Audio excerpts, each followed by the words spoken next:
Please enjoy our feature presentation. The Little Green Dress presents Traditions and Legacies. Today's guest, Jurema Gorham. Hey, how are Hey, you? Good I, to see you. I'm awesome. How are you? I'm doing good. I'm doing good. So introduce yourself and tell everybody who you are. Hello, everybody. My name is Jurema Gorham, and I am born and raised Southside Chicago. I am the founder and CEO of Burst Into Books, and I'm a mother, educator, and I'm just honored that you even asked to interview me, Kim. I'm just here to talk. I was I'm just here to it's talk, girl. oh yeah. Once we make a connection, once I really make a connection with really good people, I try not to lose that connection. Because we need each other. You know what I Mhm. mean? To help Mhm. get our point across, to help get whatever message that we're trying to get across. We need each other to do that, especially in this time. You know what I mean? And you're So doing true. wonderful, great things. Thank And I you. want to I want to thank you because you and I met because I was on your panel for Mhm. autism. So I want to thank you for that because that was awesome in itself. Thank you so much. That was just such a so when I thought about doing the panels just about just building community, I just thought it was just so wonderful to have you on and a few of the other women just sharing your personal stories. Because I think so many times, like this segment, I think is dope just talking about our legacies. So many times we aren't able to hear just stories of just our experiences, and so many people reached out to me and were thankful because it just made them feel more connected, right? Especially when we don't have those kind of conversations, you can feel like you're battling through things alone or you're the only one feeling it. And it was just really cool to, I think, even though we're online, to still create that community. So I was Well, excited yeah. about that. Yeah. Well, the COVID has forced us to be more creative, Yeah. in reaching out and trying to, you know, get the word out anyway by any means necessary. So True. I think we're doing a good job. I think I'm going to switch over to the Zoom and try to figure that out because Okay. I think it's a little bit easier. So now tell me about your family. My family, wow. I am the daughter to two amazing individuals, Cheryl Nolan and James Nolan. My mom was born and raised Chicago, South Side. My dad is actually from Tennessee, so from this Mhm. small town called McKenzie, Tennessee. And so I truly believe that both of their upbringings and who they are creates who I am. Of course. Yeah, I mean, the South Side, of course, like you just learn, community, like where we grew up, everyone kind of knew each other.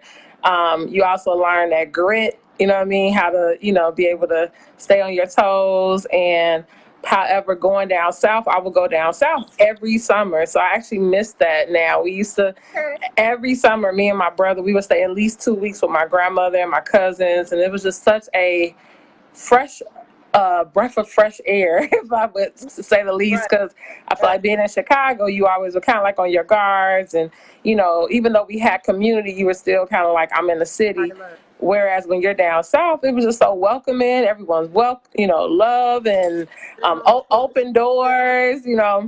My cousins Yeah. used to joke like, "Don't bring them city ways down here." We'd be like, "Lock the doors. What y'all doing?" They like, "We don't lock Right. doors around here," Right. And My whole so family was country from Alabama, so I know on both sides.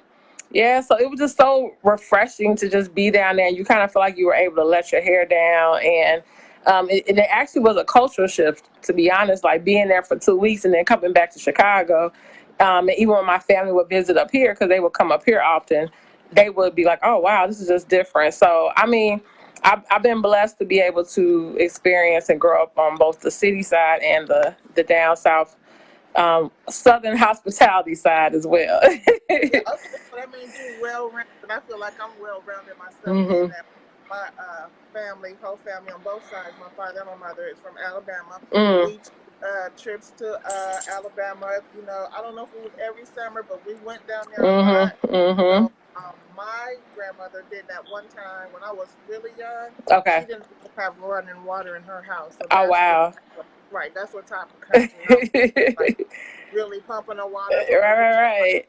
real country, right? So, I want you to tell me about like the traditions, like if you're passing down. Tell me about your kids, if you're passing anything down, because I'm really excited. I want to get to your big surprise that you had the other day. I'm so excited. I Ah, got to see that. so I have a son. I have an 8-year-old son, James David Gorham III. We call him Trey, and I think it's so important. I was really thinking about this question when you asked me, in preparation, and I thought about a lot of the things that I grew up with that he's not necessarily experiencing, and I believe is because of the shift in family, right? And so, me and my cousins were talking about this, like growing up, traditions were that like we literally would go from each other's house all summer. Like you spend time with this family, you spend time with this family. So literally, my cousins, we grew up as brothers and sisters, right? It was not a lot of like, yeah, that's my cousin, but me and my like one of my best cousins are literally like 4 years apart from each other, and so we grew up and did everything together. However, I think as the older generation is getting older, we have necessarily not done the best job of making that the same narrative for my son. And so he is close to some of his cousins, but not all. And we currently were like, hey, we need to make sure that we are making sure that they know each other, that they grow up together. Like summertime, they spend together. Even on my dad's side, we used to have family reunions every 2 years. Those who normally did it passed away. Some people took it, some people didn't, and we haven't had one in, I would say now, over like 6, 7 years. And so my aunt really charged me and my brothers like, it's y'all, we too old to do this. You know what I mean? So I think that I'm at the point when you ask that question that, it's my responsibility to not let traditions die. You know what I mean? Like we had traditions of family reunions. Like that should be something my son experiences. You know what I mean? He has never been to a family reunion. We do stuff as family, but not like the whole family from different states coming together. And then even on my mom's side, it's like, man, the tradition of really growing up as brothers and sisters, even though you're cousins, and looking out for each other in that way. And so I'm actually in a space of, I think COVID has allowed me to really think about, man, what are some things that should be priority, and what are some things that just kind of kept me busy. And for me, priority is family. And so I need to figure out, just the role I play in helping some of those traditions to not die. Okay, now Yeah. I am a total on board with you because my mom and the older generation was the one who put our family reunion Mhm. together. Okay, so my mom is in her 70s and she's like, I'm not doing it anymore. She's like, Mhm. just you and your cousins. Now I have a cousin. It's only one cousin, and me and her, we're the only ones who don't have siblings. Okay. So we're like sisters. Mhm. Now when we were younger, we went to Alabama to be with our Mhm. cousins. But now we've gotten away from it, and we haven't had a reunion either. We have reunions, but it's not really a reunion because it's at a funeral, and we it shouldn't be like Mm. that. You know what I mean? And So that we don't do count. have to Yep. get on Mhm. that. Yeah, we do have to get on that and get that started. Um, so we can bring our family together because if we don't do it, then nobody's gonna do it. And Yep. my cousin just charged me the other day, like, Kim, you and he named two of my other cousins. You have to do it. You have to do it, and we just got to do it.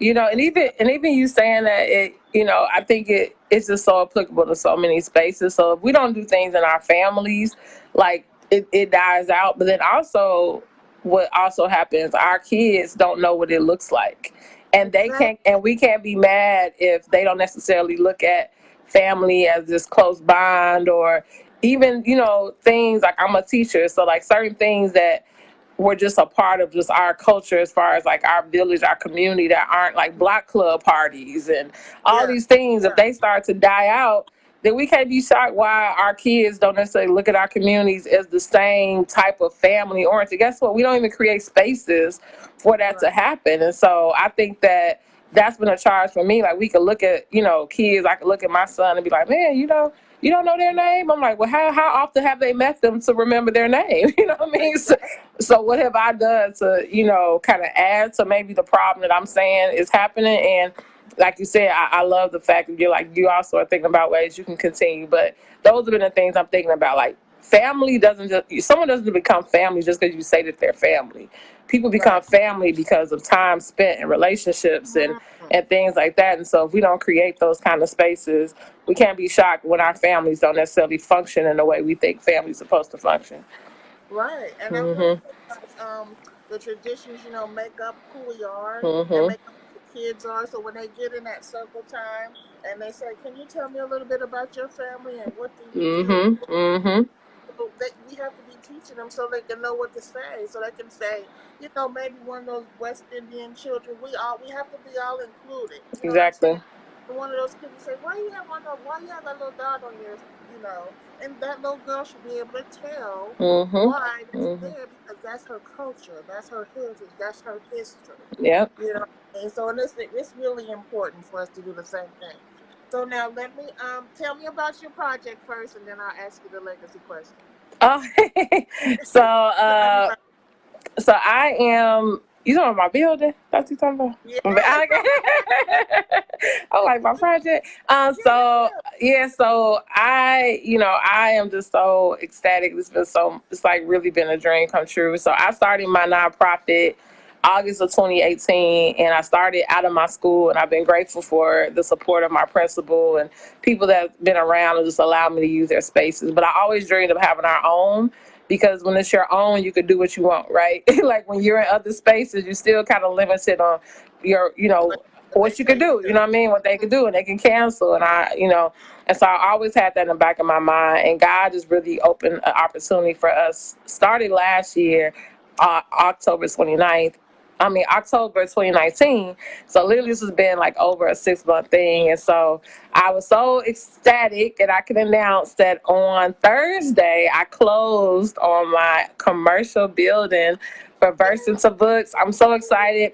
It's in the neighborhood where it all started. So a lot of my work, I work in Roseland as a high school. And so the building is in the community of Roseland. And so I'm so excited about that.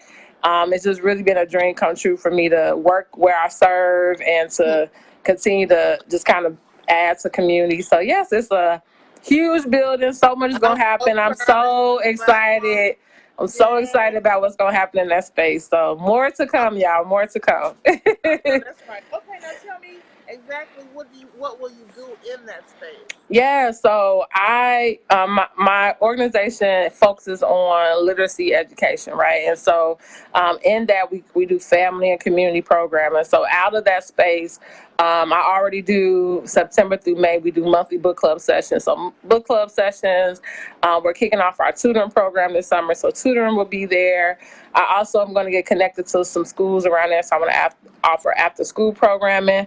And then I also really want to be a space for the community. So there are so many people I know in the nonprofit world that don't have spaces to run their programs, right? Or they don't have locations where they can readily bring their programming. And so with our after school program, for example, I really want other organizations to help run that. So maybe there's someone who does a chess club, and on Mondays they could do chess at our building, and maybe on Awesome. Tuesdays we have an outside garden. So I've already connected someone. We're gonna have like a community garden. Oh, Yeah, so I'm so really fun. excited. Yeah, and then the top part.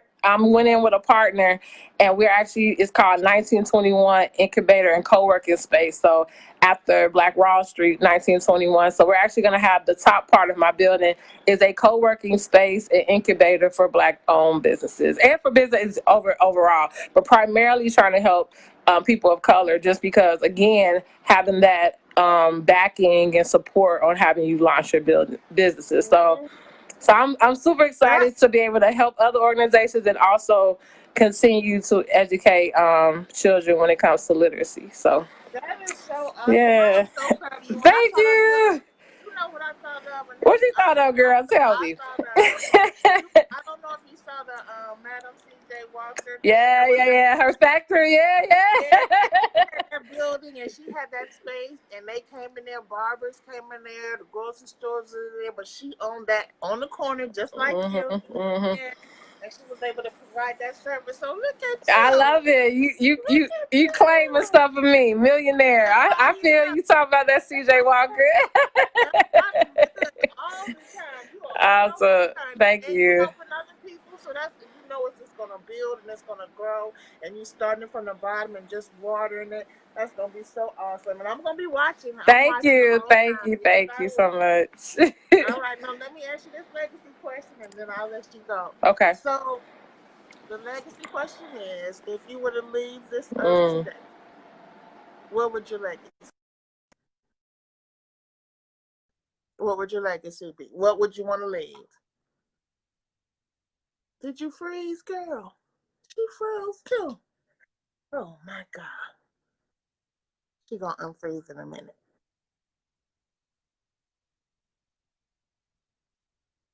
Oh my goodness. And then okay, she went off. So we're gonna wait and see if she calls back. I'm sure she will. That was some good stuff, wasn't it? There she is.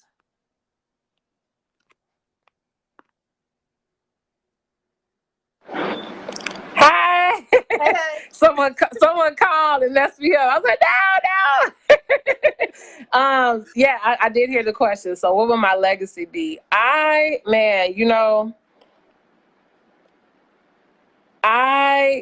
completely love a quote that talks about being the change you seek to see in the world from Gandhi. And I know I'm remixing it, but that is my legacy. I want my legacy to be that I made a mark, that I came into a space and I was able to edify that space. I was able to allow people to see their best selves. I was able to create beauty in areas where people thought people couldn't do great things. Yeah, I purposely could have went in any other neighborhood with my business. I wanted to be in Roseland. I'm on the main mecca of Roseland, Michigan, and I remember just in its heyday when it's like so many business, just things in that neighborhood, and you go over there now and it looks very desolate. There's not a lot of businesses, and I want to be a part of revamping and rejuvenating that neighborhood. And so I want to be a change agent, and that's what I want my legacy to be, that she came into spaces and she created change. created change in the spaces. I love that. That is beautiful. You said edify your space. Yes, yes, Okay, I yes, yes. like that. I love that a lot. Well, I want to thank you so much for Thank being on. You are you. an inspiration. You are an inspiration, and I do watch you, and I just love everything that you do, and I really appreciate you. Just reaching out to me, and I hope that soon we can work together, and maybe one Yes, time when I'm in Chicago or something, I can come and see you one time. please. That would be I nice, take huh? you around, girl. I take you around. We have a good time. Thank you so Thank much. you. All right, talk to you soon. All right, bye-bye. Bye bye.